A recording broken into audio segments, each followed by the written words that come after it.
We turn today to Titus chapter 2 and verse 6, continuing our study of what is hygienic doctrine, sound doctrine mentioned in verse 1. In the past few weeks we've been considering how older men must behave, verse 2, and how older women must behave, verse 3, and how the younger sisters must behave, verse 4 and 5, particularly those who are married. And then he speaks about the young men in verses 6, 7, and 8, and he includes Titus himself, because Titus himself is a young brother, and he says, urge the young men to be sensible in all things, or translated in other translations as self-restrained, to live orderly lives, to be masters of themselves at all points, temperate in all things.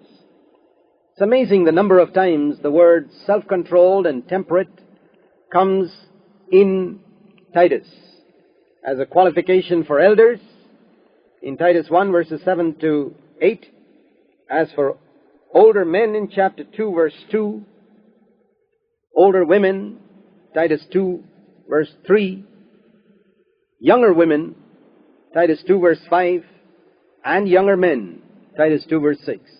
This is a qualification for believers of all ages, sensible, sober, self-restrained, self-controlled, serious. There must be a seriousness in our life. It doesn't mean that we shouldn't have a sense of humor.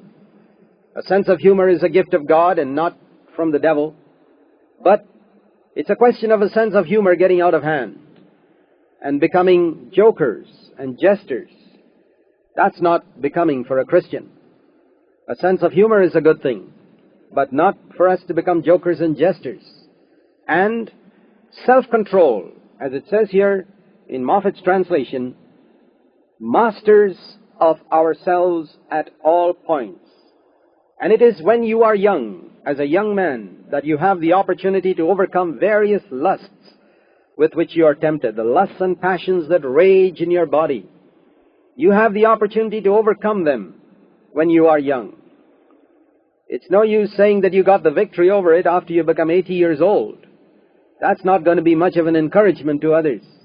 But if you have conquered those passions and lusts when you are 20 or 18, what a wonderful example you can be to others. And then when you grow up later on in life, and you can exhort other younger people to overcome these passions. It's very important for young men to have overcome sexual, lustful passions before they get married. If you can only say that I got married and thereby I overcame these passions, you're not much of an example to a young person who has still got a long way ahead of him before he can be married. What's he supposed to do with these lusts and passions until he gets married? Is he to be defeated by them? Is that what the Word of God teaches? Alas, that's how many Christians live, because they do not have older examples who can say that they overcame these passions in their younger days. So think of this, dear young men who are listening to this. You have an opportunity now in your younger days to overcome these lusts and passions by being masters of yourselves at all points. Don't allow anything to have the mastery over you. That's the meaning of being sensible. Here Paul says in 1 Corinthians chapter 6 that all things are lawful for me, 1 Corinthians 6 and verse 12. But, he says, I will not be mastered by anything, 1 Corinthians 6:12. To be mastered by something is to be a slave. And it is not God's will that any of His children, even young people, be slaves. God doesn't want you to be a slave to lustful passion. Why then does He allow you to be tempted? So that you can conquer. Why does He allow you to face the battle in this area? So that you can conquer and be the victor in this area. And so, young men, I exhort you to take this exhortation seriously. Be a master of yourself at all points and behave wisely. You don't have to wait till you're 50 years old and gray-headed before you begin to act wisely. You can act wisely when you're 18, 19, and 20.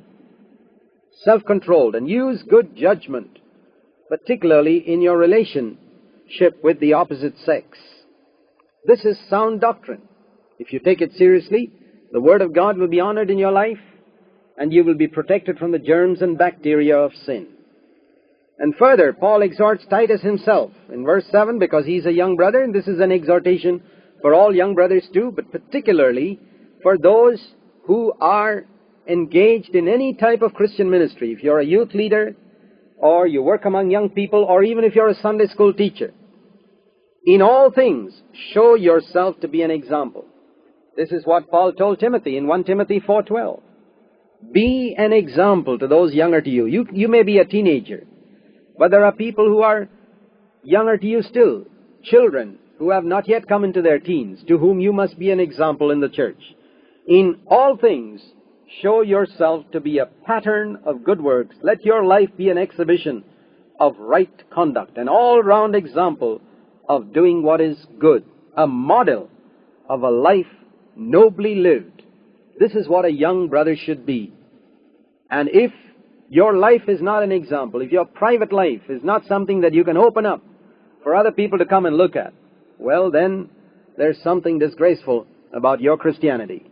In everything, the things that other people can see and the things that other people cannot see. In fact, the things that other people cannot see are more important. In all things, show yourself to be an example of good works. Not just of good doctrine, we'll come to doctrine in a moment, but first of all, of good works. And then he says, purity and soundness in doctrine. You see, the life must come before the doctrine. This is what Paul told Timothy in 1 Timothy 4:15 and 16 too. He said, take heed to yourself, to your life first, and then to the doctrine. 1 Timothy 4:16. Thus you will be a means of salvation to others, and first of all to yourself. And so we find here, to be an example of good works comes before purity in doctrine. And then, of course, it's necessary that we are pure in doctrine as well. And dignified, he says, in your instruction, teaching what is unadulterated. There must be no corruption in your doctrine. Uncorrupt in your doctrine. This is the meaning. Without any corruption, without any adulteration. And that also means that, Titus, you must remember that you must not add anything to your doctrine to make it more palatable to people so that they don't get offended. The truth has a way of hurting people who don't love the truth. And don't be afraid of hurting them, Titus. That's the meaning. Let there be no adulteration of the message. Don't compromise your message. That's a very important exhortation for our day. Be an example in your life and don't compromise your message. Proclaim the whole counsel of God without compromise, without adulteration, without corruption, teaching what is unadulterated. Be sincere and serious. He says dignified. That is in your teaching. Don't be light-hearted and joking, and you're not called to be an entertainer, Titus. You're called to be a prophet. The sad thing in Christendom today is there are more entertainers in the pulpits than prophets. The need is for more prophets to replace the entertainers who joke and jest from the pulpits. Dignified, that is, serious and sincere in your teaching. And then further, in verse 8, sound in speech, that is, your way of speaking must also be healthful. Don't use crude, coarse, rude ways of speaking. Speak the truth, but speak it in a way that is healthy, wholesome. Sound in speech in a way that cannot be reproached. Phillips translates this as, your speech should be logical and clear and unaffected, without putting any airs on yourself. Be natural and without giving any room for reproach.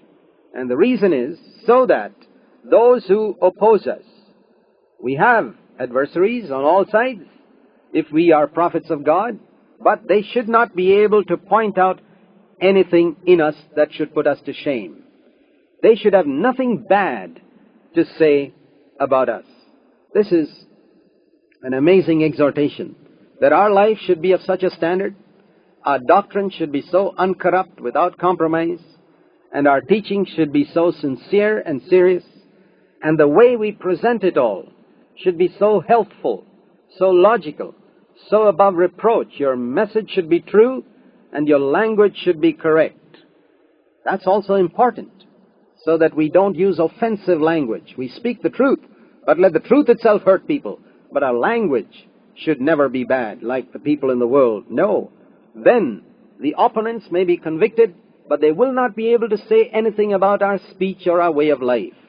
This is what is becoming of a man who is called to be a preacher of the gospel. Titus was a young man, and God is calling young people today to preach the gospel, to be teachers of the word. Here is a passage that they need to take seriously if they are to be effective servants of God.